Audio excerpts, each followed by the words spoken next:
আমি কিন্তু জাজ হয়ে যাব না। কারণ এই ব্যাপারটাই কম্পিটিশন ব্যাপারটাই আমার আ মতের সঙ্গে মেলে না। সেখানে আমি এটাকে ভালো বলবো, সেখানে আমার কথাটাই পুরো বাদ দেওয়া হলো। এখানে আমি কি করে সবাইকে বোঝাবো যে আমি এটার একেবারে আমি এটাকে সাপোর্ট করিনি।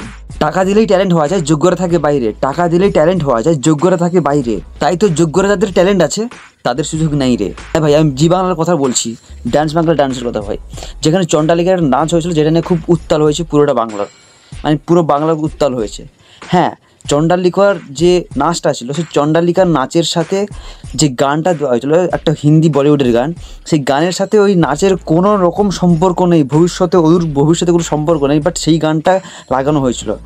তো সেটাকে নিয়ে অনেকে অনেক রকমভাবে কথা বলছে। আর সবাই এখানে যেহেতু মমতা শঙ্করকে খুব রেসপেক্ট করে, তাই মমতা শঙ্কর সেখানে জাজ হয়ে গিয়েছিলেন, তাই মমতা শঙ্করকে যেহেতু কিছু বলতে দেখেনি ভেবে সবাই অনেকে বিদ্রুপ করেছে মমতা শঙ্করকে নিয়ে। কিন্তু আলটিমেটলি এটা নয়, মমতা শঙ্কর তো অলরেডি বলেছে যে আমি সেখানে গিয়ে এটা নিয়ে ক্রিটিসিজম করেছিলাম, কিন্তু সেই ক্রিটিসিজম পার্টটুকু ওরা কেটে দিয়েছে, কেটে দিয়ে এডিট করে এবার সেটা জি বাংলায় ছেড়েছে।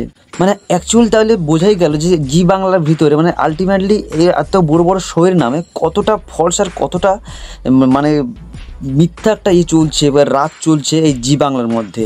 যেখানে মমতা শঙ্করের মতন একজন আর্টিস্টের যে ক্রিটিসিজম, যে কথাগুলো মানে বাস্তবে যে কথাগুলো বলার দরকার সেটাই বলেছিল, আর সেটাকে তারা কেটে দিয়েছে।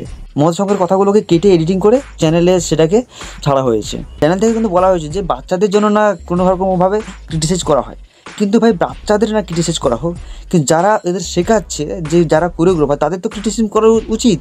কারণ ভুল শেখাচ্ছে ওরা, তো সেই ভুলটাও বোঝানোর দরকার, সে মানে তাকে জানানো দরকার। এরকমভাবে চলতে থাকলে বাংলার সংস্কৃতি তো নষ্টই হচ্ছে, তার সাথে আমাদের বাঙালি সমাজটাও নষ্ট হচ্ছে।